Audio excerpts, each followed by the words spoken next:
So this is the story of 5 ordinary, extraordinary people who like each other a whole awful lot and decided for some unknown reason that no one really wants to claim ownership of, that a real-life roughing it in the wilderness camping trip was a super stellar idea.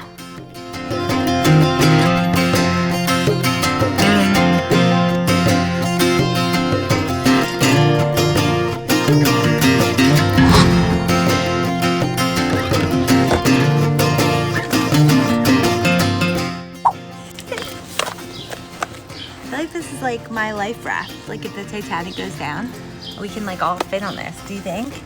Or we'll take turns, not like Jack and Rose. Like we'll like give turns. Never let go! Never let go!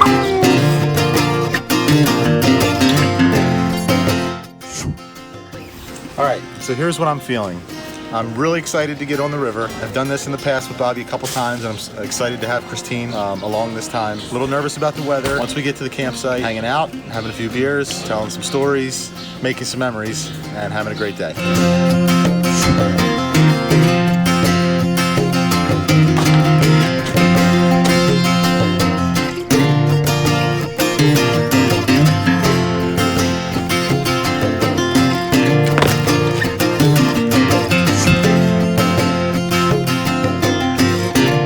First time we ever did this trip, we were with Bobby and a bunch of his friends and his parents, and we went like all day on the river, and it was the first time I had ever done that. And then we got back to the campsite and I was like, I'm gonna take a nap, and the sun was still out, and when I woke up it was the next morning. And I missed dinner, and I missed the campfire, and I missed everything. And in the morning, I was the most rested and awake I've ever felt in my whole life. And I was like, that was the greatest sleep I've ever had. Well, the reason I like water camping is, as opposed to like car camping, is that you don't, when you're on the river, you kind of feel more away from everything. You feel like you're more in what's in nature.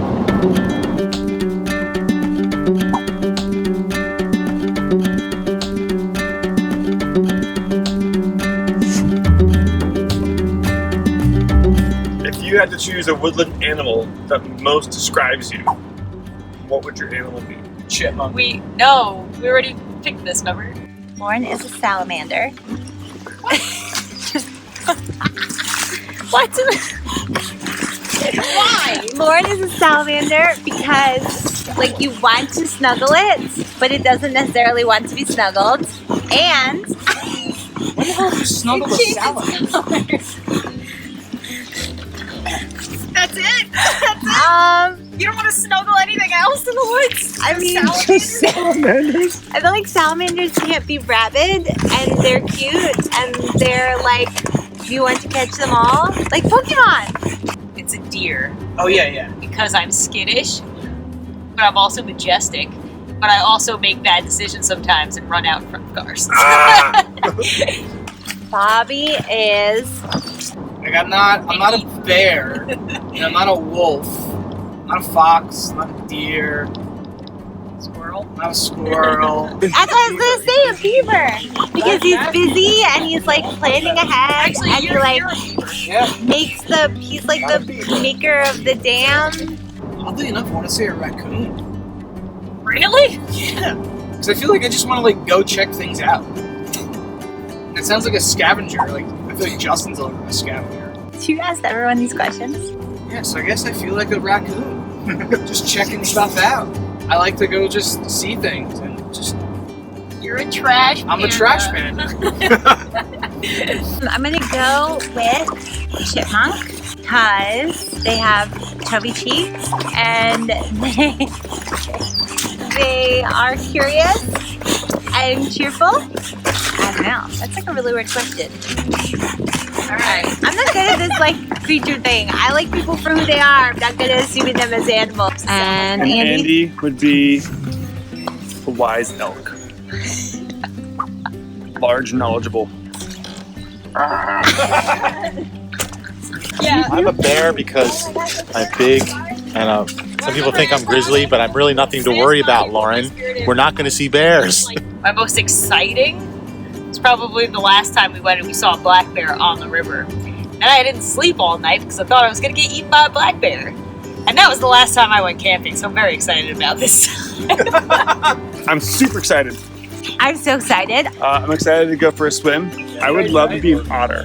I like the idea of being in the water, swimming. I feel like otters are graceful on land and on sea. And I would like to, one day, be as majestic as them. Do they count as woodland, or are they more like ocean? I don't even know. Also, it stopped raining, so like the one thing I was nervous about, I have to worry about.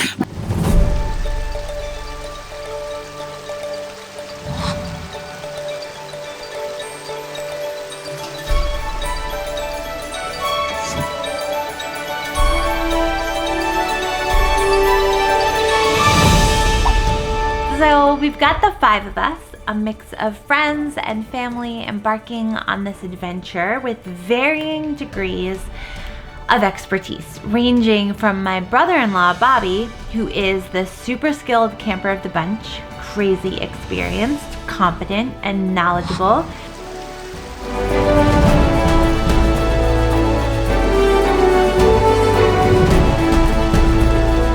closely followed by Joel and Andy, who are definitely wilderness familiar, experienced campers.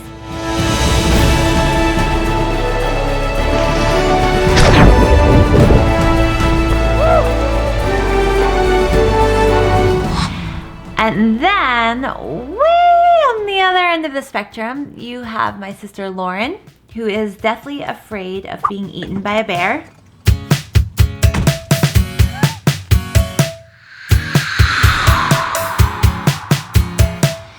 And me, who, well, yeah.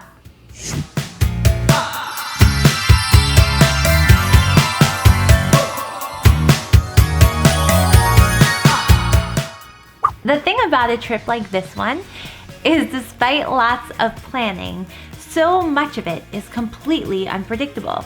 What if the weather is terrible? What if we get attacked by bears? What if we can't figure out how to start a fire? What if we can't sleep, or the boat tips, or there's snakes, or we're too nervous to go to the bathroom and we have to hold it for the entire weekend? Those kinds of what ifs can be stressful. Luckily for us, we had a couple of sure things to take comfort in. Sure thing number 1, the crew.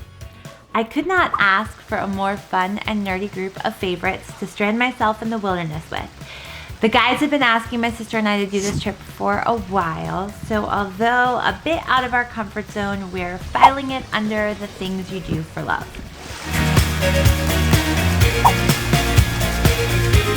Sure thing number 2, Bobby knows all the camping things. Sure thing number 3, we had boats and open water and plenty in our surroundings to keep us wonderstruck and inspired along the way. Sure thing number 4, we had optimism and a spirit of adventure and a unicorn, and well, there are no more sure things in camping. Magical water horse. Take me there. Looks like we're here. Looks awesome.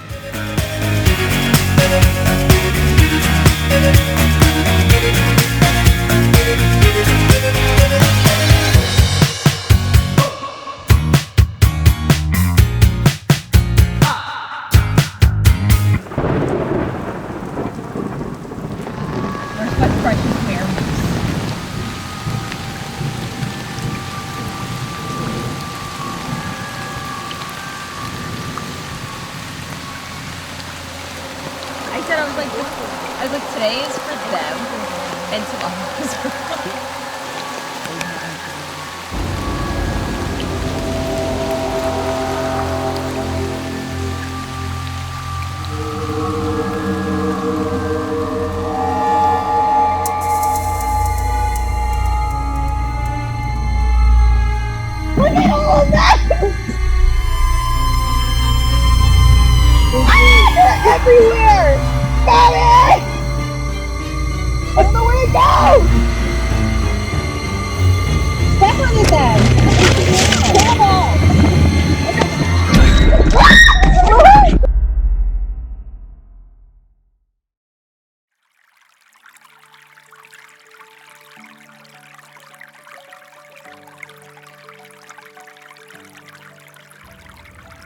So in an earlier video, I told you that I've been learning that sometimes it's not up to us to make the moments magical, but to just appreciate the magic that already exists in the moments we're in.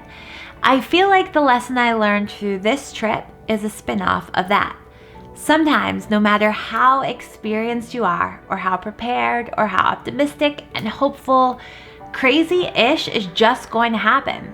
Evil bugs might crawl up from the depths of wherever and terrorize your campsite. And in the moment when you're freaking out and wondering whatever possessed you to pitch a tent on a mountain off of a river and attempt to coexist with black bears and hellgrammites in the first place, you won't see it.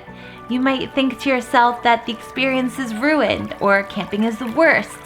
But then, when the sun rises and you're sitting around a campfire with people you love, sipping coffee, watching the way the sun peeks through the tree branches, listening to the sounds of the woods, and laughing about the hellgrammite invasion you all survived together, you realize then, when the moment is past, that some things can't be ruined, even by terrifying insect invasions.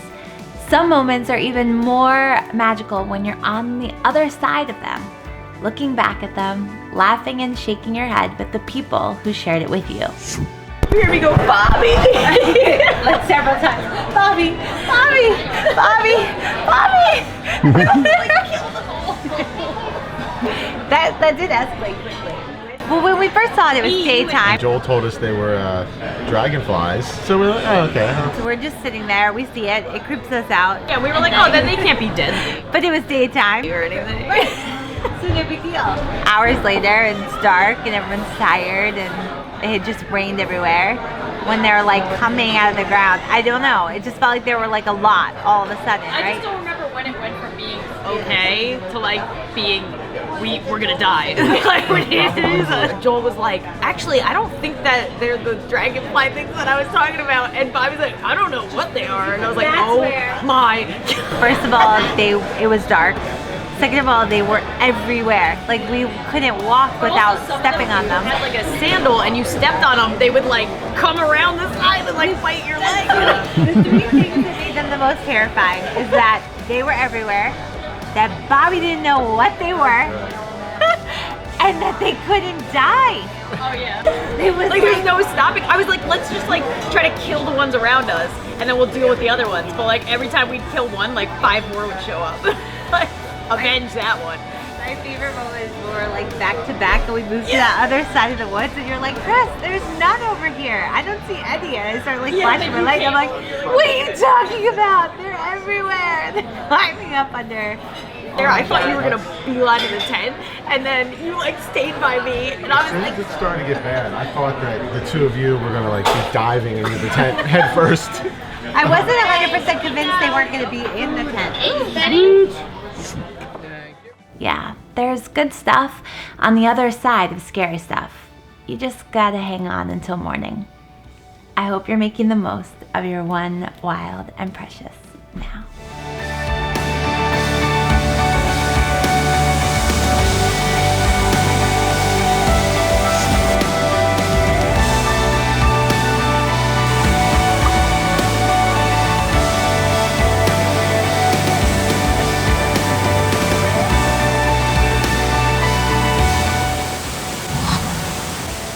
Tally-ho! Onward and upward! For a wild and precious now, like, subscribe, and follow!